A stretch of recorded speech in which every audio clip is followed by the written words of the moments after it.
Hello. Dr. Miriam here. Welcome to my channel. I'm super happy that you're here.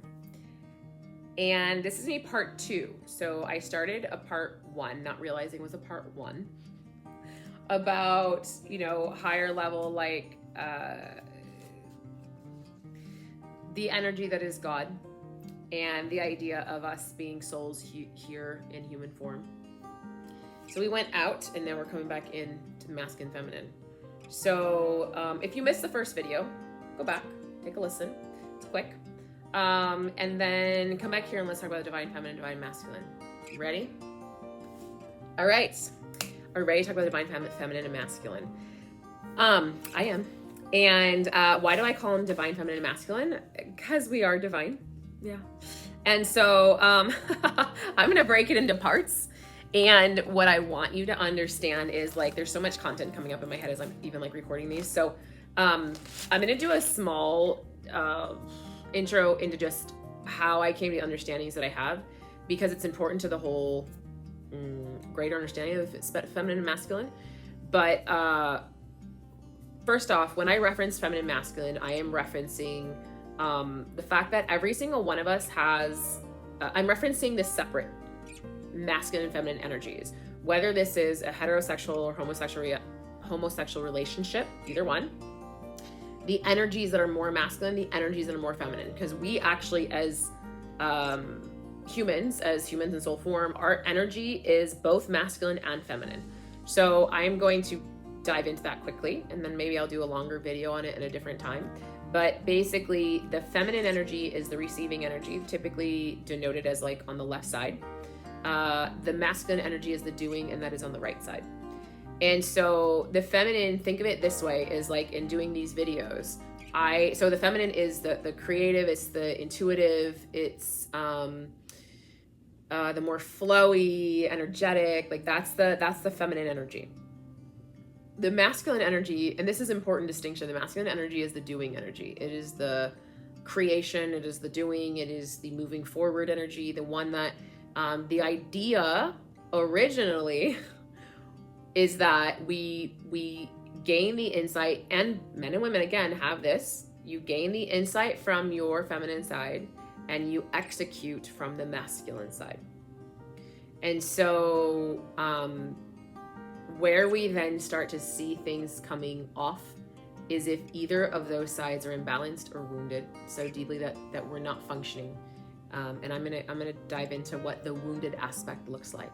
So these are the aspects that in our wholeness, experiences happened in life that we shifted out of the wholeness of the masculine, feminine, the wholeness that is love, which is our essence, that is safety, security, of our own being, not needing anybody else to hold that for us. That is the essence of our being. When I talk about coming home, I talk about what I really reference is coming home to the understanding that you are a divine extension of God, and that you are actually the only one between you and God, or the essence that we call God, universe, source. It is you and God, and that is where all your safety, you being a divine extension of God, that's where the true depth of your safety, of where your wholeness, of where your completeness comes from. It is not given to you by anybody else. What others are here for, and why this is so important, is that all of the relationships, intimate and non, are mirrors for us in our life to see the places in which we've forgotten our wholeness as we try and get back to our wholeness. So we can dive more into that later, but I think it's important to understand. And so when I reference the masculine, feminine, I will also reference like what it looks like to be in the wounded masculine, feminine, which the vast majority of us are, unless you've done the work and gone through your shadow work and gone through the depths of understanding yourself. We are all acting from a wounded space. And I mean, nobody's perfect. So there's constantly more to learn and more to go within. And so even myself and all the work that I've done, I still am constantly learning and constantly going within and expanding. And understand that as you expand yourself, your awareness, your healing, you are so important that even the slightest amount of healing you do heals the consciousness, heals the greater consciousness. It expands the awareness of the greater consciousness. So you're not small peanuts. not even in a little spit. So divine masculine, feminine. So then I got here through my journey with a twin flame union. Basically, in the first video where I described the split of the God consciousness that's split into a billion particles, you'll have one particle that, and there's lots of twin flame unions, but that one particle that split itself. So think of an atom splitting. And so in quantum physics, it is called a, I just forgot the word for it. It'll come to me. But, so this atom split, basically the idea is that the two souls split and you have the masculine and feminine energy, and because you're the exact match for each other, then the masculine will always expose the feminine's darkest shadows, every part. Like, you can't hide from it because it's the exact mirror. So you can't hide no matter how much you try. We'll always expose the shadows. The feminine goes first in healing herself. And then the feminine shines the light for the masculine on their value, their worth that they have also forgotten. So the feminine has forgotten her value and worth. The masculine has forgotten his value and worth, which is part of us coming in here and forgetting who we are, forgetting that we're these divine extensions of source.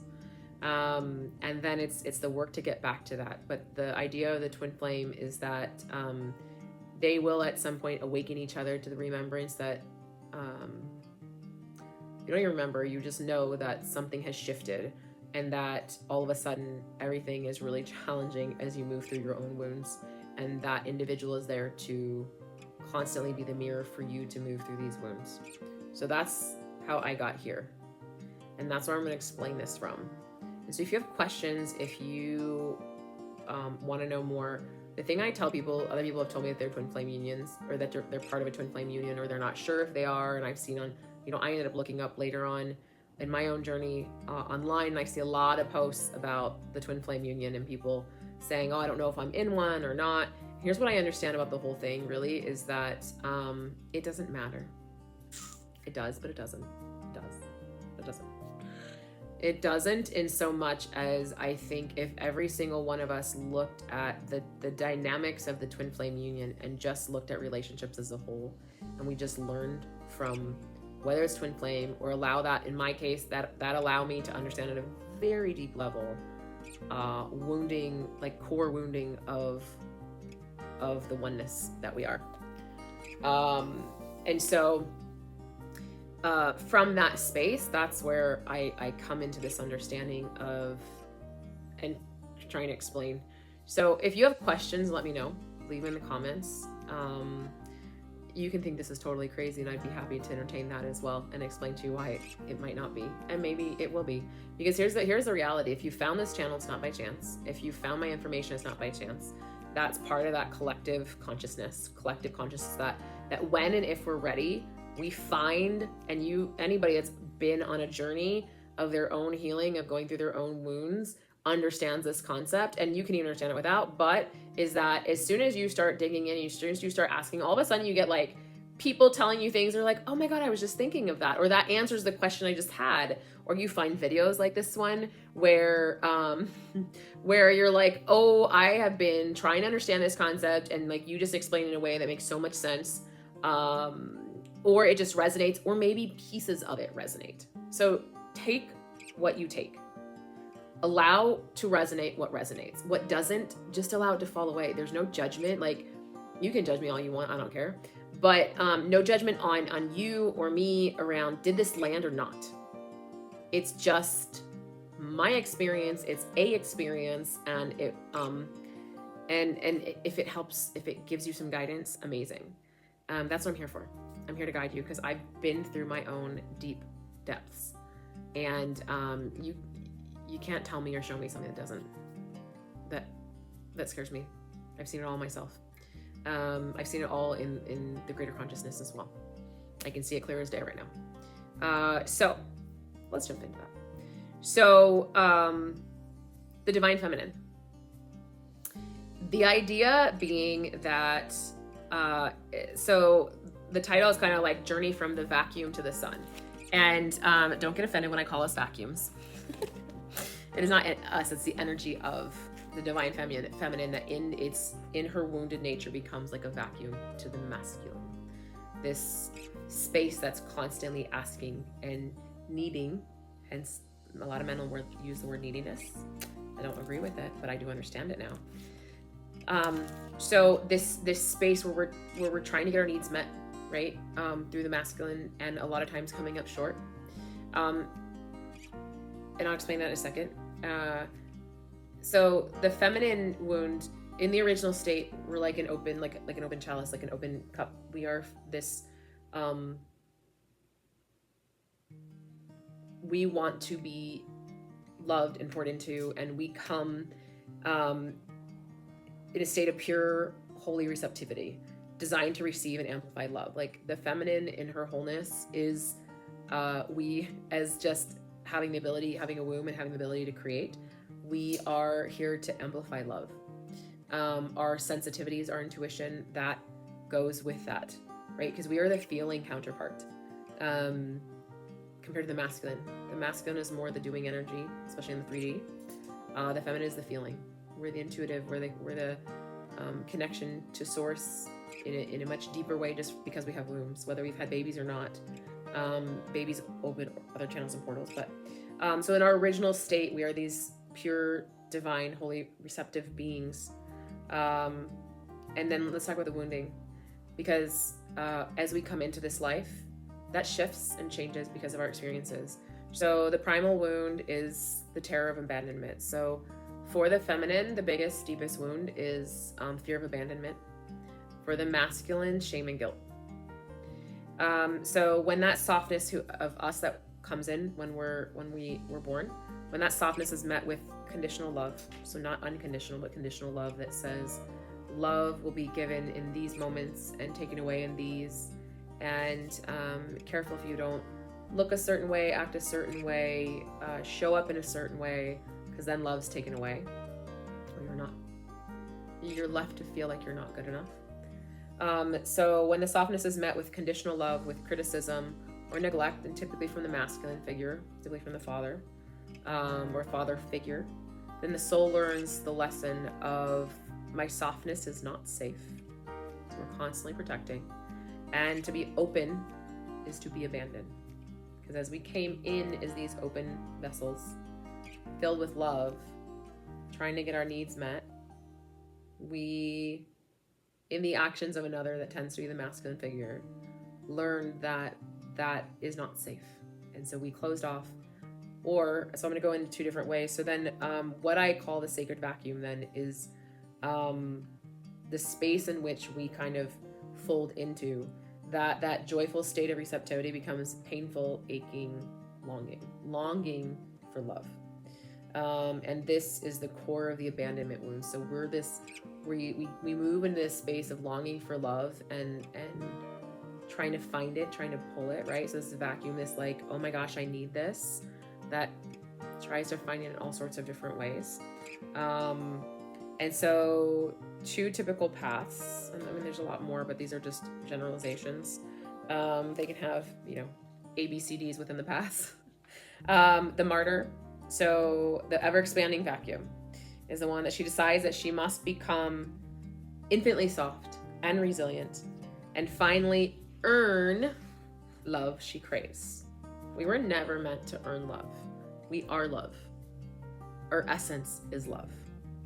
We were never meant to earn it. And yet, that is part of our experience, because that's what we came here to experience, is the opposite, is the lack of love, so that we find our way back to it. So, the love she craves, and in that, then you, me, because I've been this person, tolerates crumbs, endures pain, becomes resilient to her own detriment.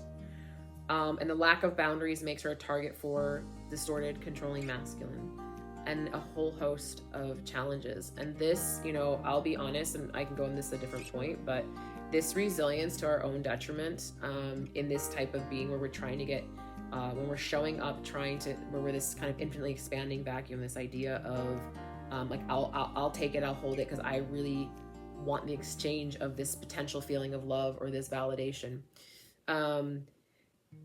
This is where we see a lot more autoimmune disease in feminine females, a lot more physical health issues in females, because in this type of scenario, which I think a lot of women fall into, then we're more prone to disease because we're holding on to everything and we're worried about everybody else except for ourselves. And then the other path is what we see a lot happening right now, is that kind of that feminism movement, which has great aspects with it, and yet there's also a lot of wounding with it. And so it's kind of that pendulum swinging that moves into the rage of like, this is never going to happen to us again. And some women come in or have experiences that says, I am not going to be that ever expanding vacuum. I'm going to be a fortress. I'm going to wall myself off and nothing gets through me. And so it's the pendulum swinging like way over here. And so she decides that the softness is the enemy, and that she rejects her own receptivity, her own love, smashes that chalice that we come in as, and builds a fortress of masculine doing, anger, and intellect. She is safe from abandonment, but she's also sealed off from the love she secretly desires. So what does that all mean? So like, the idea of the doing is the way I see a lot of women now who are in this mode of not only trying to it's this energy of like constantly doing, where I have to do more, I have to be more, it moves into a very similar pattern that the masculine moves into, and not realizing that the essence of who we are, our beingness, is where so much flow happens, that we don't have to move into that doing energy. But so much of us are so far down that rabbit hole, we don't know how to not.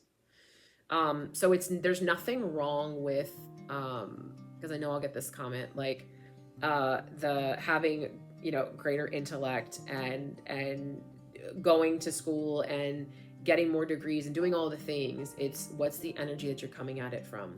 And so if this is you, it's this idea that you have walled yourself off, that like, I'm going to do everything that I need to do. I'm going to take care of myself. I don't need a man. I don't need this. And so relationships are challenging for this type of individual. But in the relationship, it's also challenging. So even if they're in a relationship, it's really challenging because they've walled themselves off.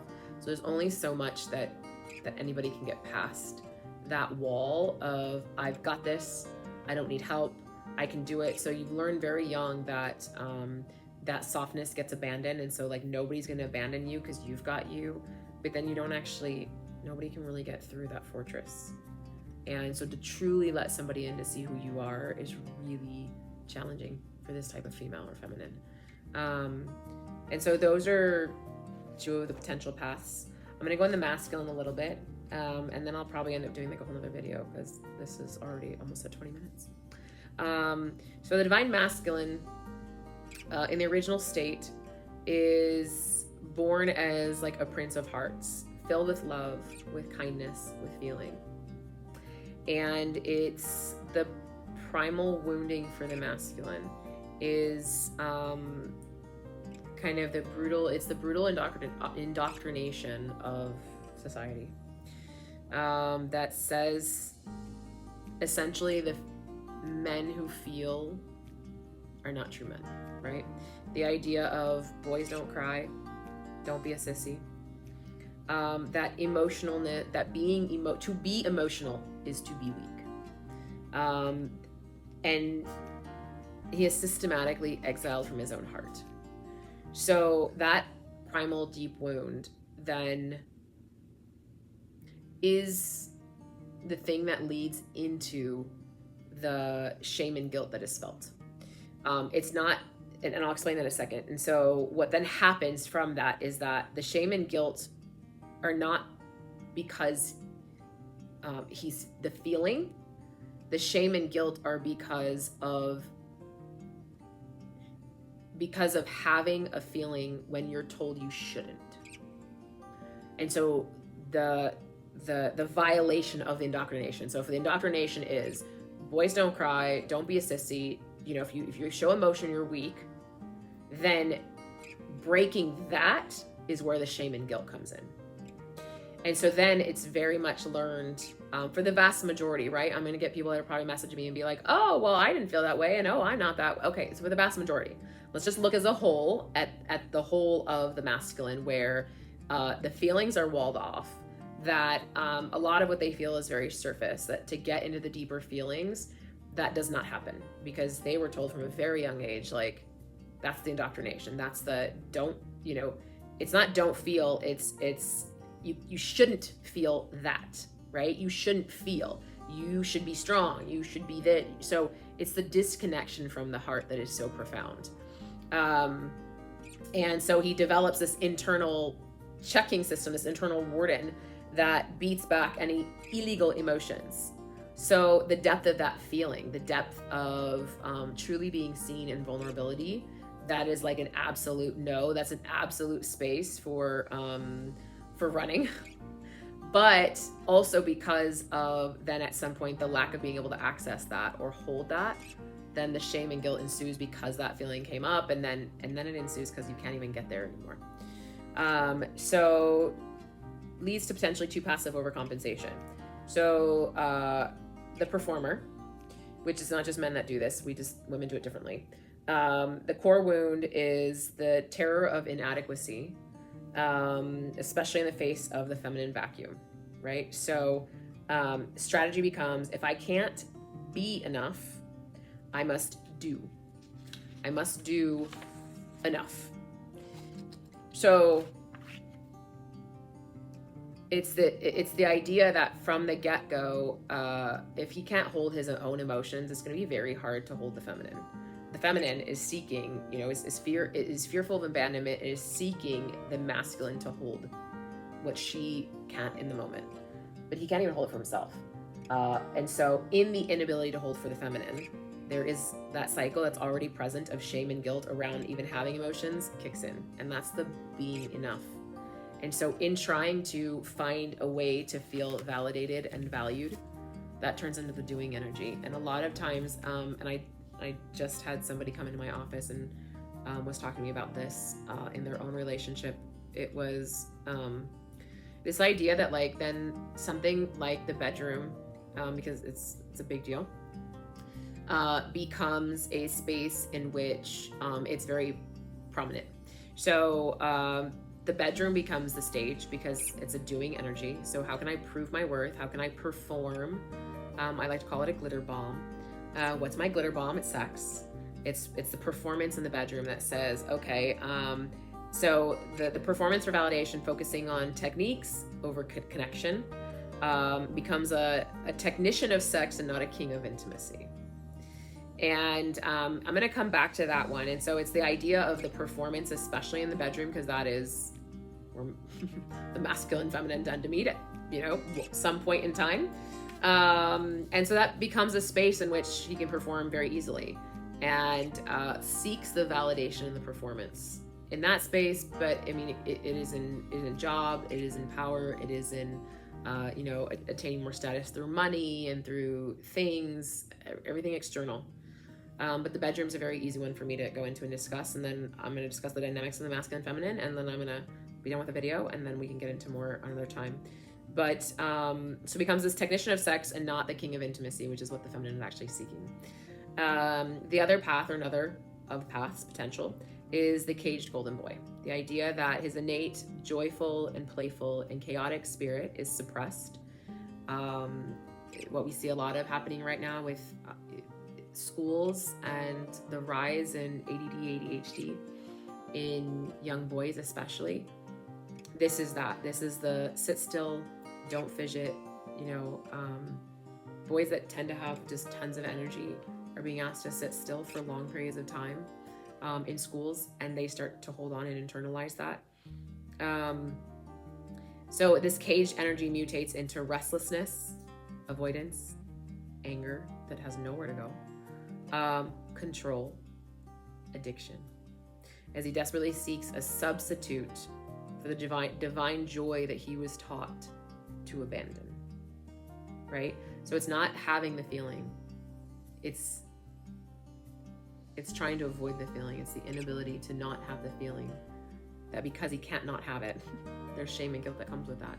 And so that is, when there's suppressed restlessness and anger and this desire to control everything, or addiction, whether the addiction is food, and this is men and women, but food, porn, sex, work,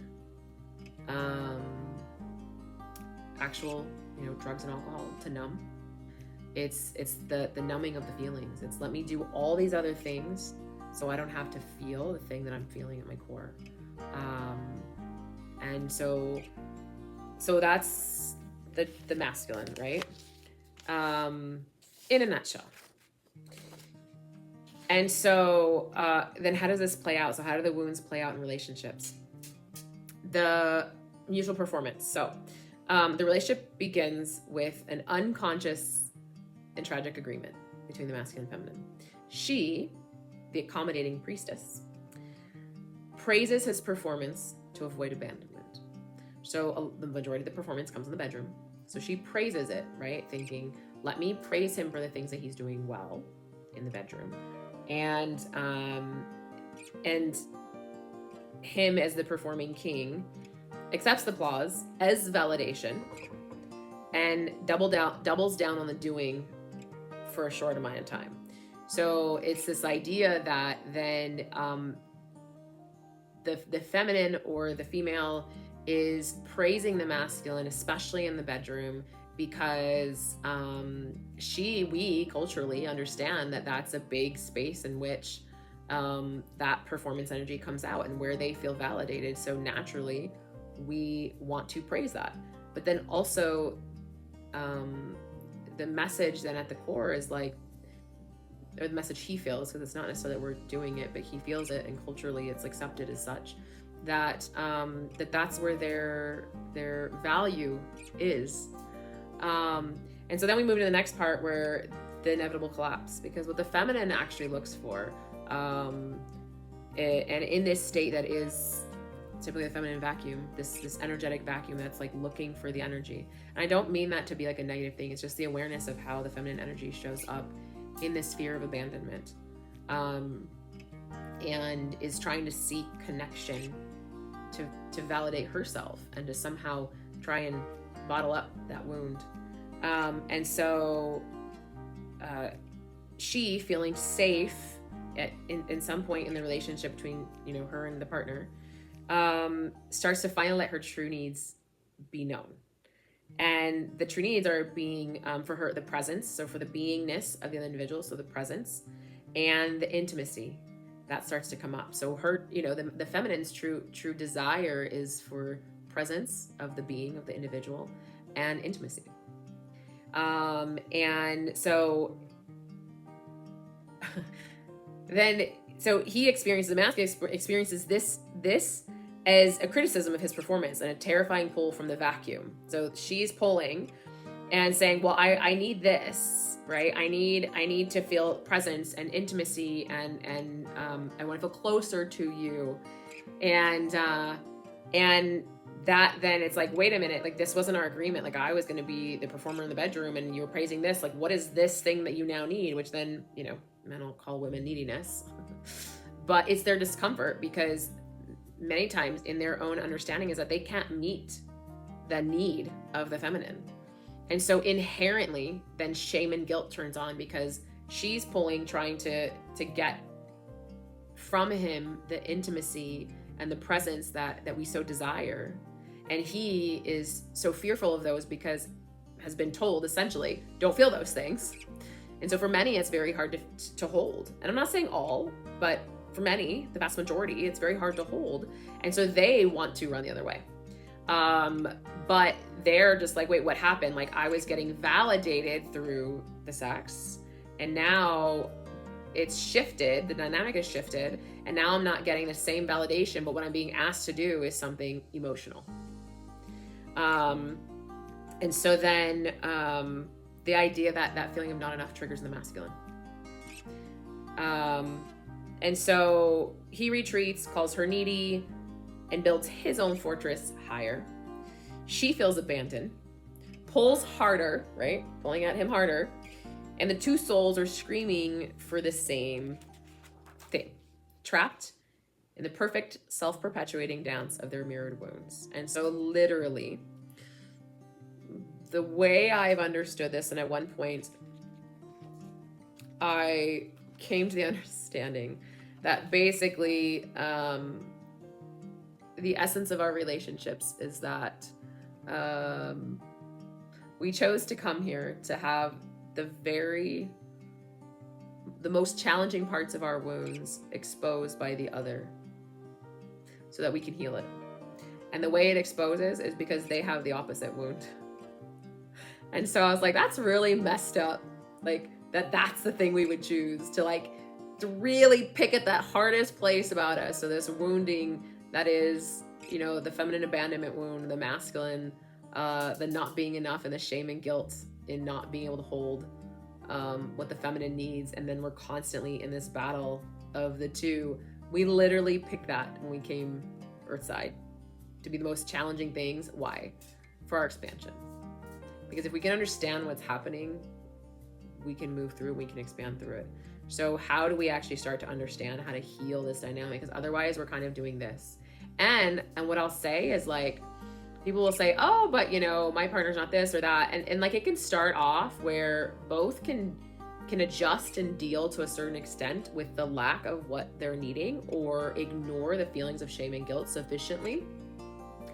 Or can talk through it sufficiently that it kind of gets resolved, right? And so people go on longer and longer in relationships. And then it can get to a point where the person that was in my office recently was telling me, it's like, I keep asking him for more and more and more. And every time I talk to him, every time I ask him, he says I'm too needy, and then wants me in the bedroom to be able to feel comfortable, but I can't feel safe or close to him because I don't feel the connection. But where is he trying to connect? In the bedroom. We see the problem. And this is not just this person that came into my office. I think so many women have been through this. So many men have been through this. But that's the dynamic. We're literally picking at each other's wounds. And until we actually start realizing it and start having those open conversations about it, you can check out, you can be married and both sides be checked out, right? Or one side be checked out sufficiently that core wound of the feminine, it's like the masculine checks out because he's working all the time, because he's like, I'm providing and the money I'm giving and the work I'm doing and all these things. And the feminine, she's just like, you can be providing for me all you want. I don't feel the safety. And we'll come back to, that's actually ours to hold. That's theirs to hold, right? The safety. So how do we actually come about this? How do we start to move through and start to heal both sides? So the way home. So this is how we're going to get back to our wholeness, which then allows for the wholeness of the relationship. The body is the oracle. The first step is to learn the language of your own body. The icky feeling, the pain, the goosebumps, the clenching, these are not random symptoms. They're high-level intelligence reports from your soul. So to even start to understand what it is that you're feeling, we have to move out of here and move into here. We have to move into our body and start to feel the things that we're feeling so that we can understand when something feels right, feels off. It's huge. And I'll discuss in another video how we can start doing that, right? Because the whole idea of this series and my platform is to help guide you, to be the lighthouse that guides you. As the oracle is the one that sees everything very clearly. When people tell me a certain story, I can see quickly or get intuitive hits about what's happening behind. And so from that space, starting to feel is super important. We move up here and we're so disconnected that we've disconnected from our body that's trying to tell us it's a very intelligent system. So that's where the work starts, is like starting to move into your feeling self. And then the journey for the feminine is not to try and fix him. It's to actually become the sovereign source of your own love. It's to turn inward, giving yourself the unconditional love and presence that you've been seeking from the world. And how do we do that? We actually have to start going into, and this is where it mirrors the twin flame union, whether you're in one or not, is that we start going into ourselves, into our wounds, into our shadows of what part of us doesn't feel whole, what part of us feels like he's supposed to hold it for us. Because that's the most confusing thing is, we show up to the masculine saying, getting upset, and saying, hold this for me, whatever the emotion is, when we actually, usually don't see it, but can't hold it for ourselves, but we're asking somebody else to hold something for us that we can't even hold for ourselves. It's a pretty tall order. So the journey is to start coming back to ourselves, start working on those shadows, start working on those parts of ourselves that we've forgotten, our wholeness. And so from vacuum to sun, I love this. When the feminine is no longer the vacuum, when we're no longer pulling and asking for, trying to find love, or walling ourselves off and saying, I got this, I don't need that. Because honestly, every one of the feminines, every one of the females that are doing that, I've got this, I don't need anybody, you're tired, aren't you? Super tired, doing it all yourself. Super tired of feeling like you have to carry everything, but so scared to not carry everything. Because what happens? The fear of abandonment sets in. But you don't have to carry everything. You can let it go. So when the feminine no longer is the vacuum, but is a sun, she no longer pulls, she radiates. So as you move into, and it can start as simple, I'll give you a tip, it can start as simple as like, you start to look at the places that you don't feel whole and start to really start to see why you don't. Get curious, not a why, a what. What about this doesn't allow me to feel whole? That's a place to start with. Most of these things happen in childhood, so eventually you're gonna have to get back into your childhood self, because that's where the pattern of behavior lies that you're living now. But once you can start finding it, and it can be as simple as starting to do your own hobbies. We're so, especially the feminine that expands the vacuum and just tries to be everything for everybody else. Just start finding some things to do for yourself. Find space for yourself that makes you happy. Go there first. Yes, take care of others, but take care of yourself, and ideally take care of yourself first. Because when you can take care of yourself first, you overflow into everybody else. But when you start to radiate and you start to find spaces in which you don't need to depend, or don't feel like you have to depend on the masculine male so much, then this removes the pressure from the masculine. So in finding your own space and finding your own love for yourself, the relationship doesn't actually you don't have to break up with the person necessarily. But if you can just start finding your own space to do the things that you love and not focusing so much on what you're not getting, focus on giving it to yourself, which you can literally just look at him and write down, these are the things I'm not getting, and then turn that around and go, how do I give myself these things? It's the easiest way to figure out what it is that you're feeling like you're not getting. How do I give myself these things? And so the pressure is removed from the masculine, creates a safe and warm and non-demanding space where not only are you healing, but he now has the space and the time to begin a sacred work of dismantling his own fortress, his own space, and so his own healing. And so then the final truth is that in both sides, starting in the feminine has to go first. That's part of the journey. And that's where I say the twin flame union reflects it perfectly, and that the twin flame union, the female goes first, because she's the one that gets to say, I'm gonna find my own wholeness. And then in the lack of focus on the masculine starts to find his own healing. It's the exact same thing I'm saying to do here. So the ultimate purpose of the journey is not to find union or not to be in union. That's not the purpose. The purpose is to find the love that you are for you. And once you become so completely magnificently sovereign and whole, that union becomes the beautiful, welcome, but ultimately unnecessary bonus. Because when you found your wholeness, you understand that, like, I'm no longer the vacuum, I'm the one that's radiating. That I don't need you to love me because I love myself so unconditionally in the way that God, creator, universe that created you loves you. That's your home. Once you can get there and before, right? We don't have to be fully healed, and I'm not fully healed, but once you get to that understanding, even if you go move in the direction of that understanding, your energy shifts, their energy shifts. Ultimately, the goal is that we get to the understanding, each one, that we are our own wholeness, we are our own home. And I no longer need a relationship. I would like one, but I move from my own wholeness and their own wholeness, and we do this instead of this, which is very complex. And then we're feeding off each other's wounds. So there was a lot there. It's like a 45-minute video on top of whatever I already said earlier. I, like to talk. I'm not very good at dwindling down topics. But there was a lot there, and I think a lot of you will connect to the things that I said, especially when it comes to what happens in the bedroom, because that is a huge complaint of women in general.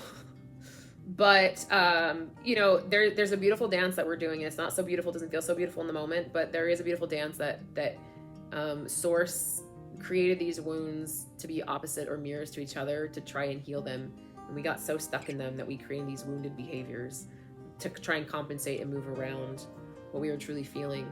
And when we can understand and look at each other from this space of the core wound of abandonment for the feminine and shame and guilt for the masculine, can we find ways to start working through that just by understanding, having compassion for it, and really ultimately just turn within. That's where all your answers are. I told a friend recently that when you're trying to connect with Source and you're trying to connect with your higher self, ask the question. The answer usually comes faster than you even asked it. It's in your own voice, but that's an easy way to start getting answers. So as you move in your own healing journey, as we move to this healing of each one side by side, I hope the understanding of some of the masculine and feminine wounds and how we're showing up mirroring each other's wounds, the very thing that we need to heal, they're mirroring for us. I hope that gives you some insight. And if you have questions, comments, I'd love to hear them, good or bad. But I hope this was helpful. And if you liked it, subscribe, share with anybody you feel needs to hear it, and tune in for more posts, for more videos. Thanks, guys.